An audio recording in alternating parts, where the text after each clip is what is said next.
istraživačka centra.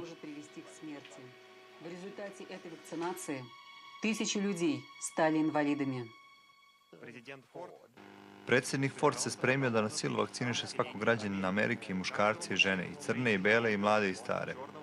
Sve protiv jedne vrste gripa svinjskog, jer je dobio informaciju da se sprema velika epidemija koja će pobiti hiljade ljudi. Ja sam bio protiv, pa sam zainteresovao razne novinare. Pojavio sam se i u televizijskom programu gde sam jasno rekao da ljudi, a posebno sa srčanim problemima, mogu umreti od vakcine.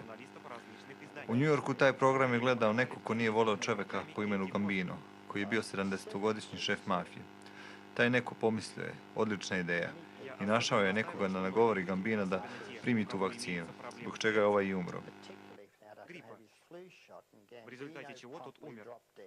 U to vreme naslovi u novinama su glasili: mafijaška tajna vakcine protiv gripa. Ljudi su umirali ne izlazeći iz grada gde su primali vakcine. Neki su ostajali paralizovani. Ja sam bio jedini lekar na svetu koji je upozoravao na moguće komplikacije. Ceo program je propao. Nije zabeležen ni jedan slučaj zaraženih svinjskim gripom. Epidemije uopšte nije bilo. Zašto je najuticajniji čovjek zemlje zajedno sa ministrom zdravlja tako pogrešio? To nikad nećemo saznati, ali važno je znati da je to zaista bila greška koju su načinile vlasti. Все последующие годы Министерство обороны США Narednih godina Ministarstvo odbrane Sjedinjenih Američkih Država kategorično je negiralo postojanje bilo kakvih eksperimenata sa virusima, sve dok nisu isplivale činjenice o eksperimentu na vojnicima u vreme operacije Pustinjska oluja. Od tada se svinjski grip nije gubio, čuvan je u svim američkim laboratorijama farmaceutskih kompanija i Ministarstva odbrane. Naučnici su znali da svinjski grip nije opasniji od bilo kog drugog. Svake godine od raznih epidemija gripa umire do 500.000 ljudi. Ali to je bilo tako dok zli geniji po naređenju s vrha Amerike nisu pretvorili najobičniji virus u najopasnije biološko oružje. Ministar odbrane SAD-a u to vreme bio je Donald Rumsfeld, koji je zatim stao na čelo farmaceutskog giganta, čiji su naučni centri u Kaliforniji, gde je virus gripa H1N1 i bio laboratorijski određen. Tamo se u martu 2009. godine pojavila prva prijava patenta vakcine protiv novog tipa virusa gripa. O tom gripu počelo se govoriti tek posle mesec dana, to jest vakcina se pojavila mnogo ranije nego sama epidemija. Teško je i zamisliti da se izvede skrivenija akcija od ove.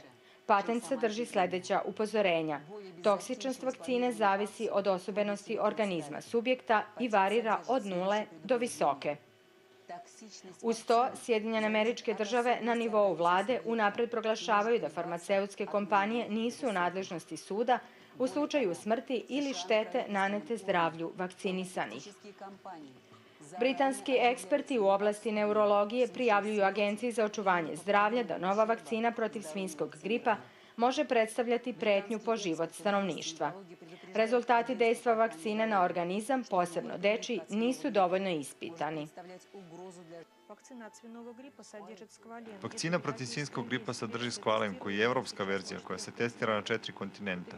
Ta supstanca kod životinja izaziva ozbiljna oboljenja. Verujem da ljudi žele da znaju pre vakcinisanja da je ta supstanca u vakcini pre nego što dozvole da je primi njihova kćerka ili sin.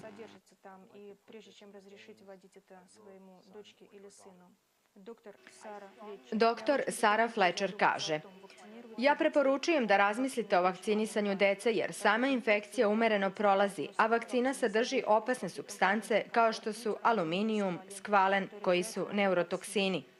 Skvalen stimuliše imunni sistem da radi suprotno, to jest da napada sopstveni organizam.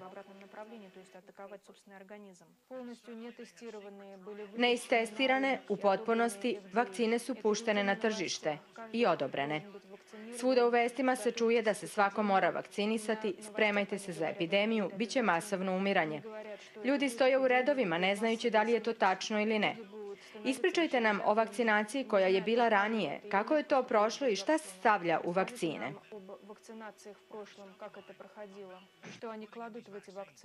Они добавляют адъюванты, это субстанции, с которыми мы Oni stavljaju katalizatore, to su supstance poput skvalena koji uništava nervni sistem. Kad upotrebljavamo skvalen iznutra ili nanosimo na kožu, on nije opasan, ali kad dospe direktno u krvotok, on aktivira imunni sistem i napada sopstveni organizam jer su to komponente skroz strane našem telu. Taj proces se ne može zaustaviti. Imamo mnogo alergija i bolesti u slučaju kad je imunni sistem skroz poremećen. Ne tako davno plašili su nas ptičjim gripom. Na svim televizijama su u glas saopštavali o smrtnoj opasnosti od ove bolesti. Govorili su da će bolest zahvatiti sve i da će pomreti čitave države i neće imati ko da ukloni leševe. A sada je ptičji grip iščezao, o njemu se više ne govori. Došlo je do globalne opasnosti koja je još uvek virtuelna, ali teoretski moglo bi da umre 150 miliona ljudi. To je više od celokupnog stanovništva Rusije. Da bi zaustavili ptičji grip, uništavali su sve domaće kokoške. Virus je stigao do kurganske fabrike živine. Živina je pobijena i spaljena.